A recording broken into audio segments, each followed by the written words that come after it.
It's a film about Taku. It's a small remote atoll in Papua New Guinea in the South Pacific. And there's only 500 people living on this very remote atoll. And I followed three islanders, Sati and Tello, as they try to make a decision about whether to stay on the island or leave because of the impact of climate change affecting their way of life there. I'd seen many films about climate change, and they were mainly made from the perspective of the science, scientists being interviewed, looking at how this is happening. And I really wanted to make a film that was more the human face or the personal story.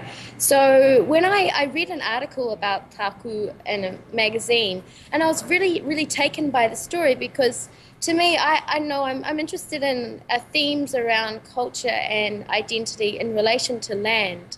And to me, I thought, imagine a whole community having to consider this question of whether they stay on their homeland or leave because of an environmental change that is out of their control.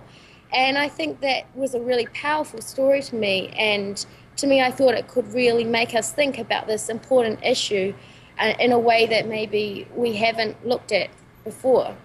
We had to power all of our cameras and everything through solar panels and a generator, and we had to bring pretty much everything to the island with us because we couldn't get any supplies once we're there. So it was a very challenging process, but it meant that we had to live the same way as everyone else. And I think that was really amazing because you could see that these people, they really are not, making much of a carbon footprint in contrast to the rest of the world. And these are the kinds of people that are going to be first affected by the effects of climate change.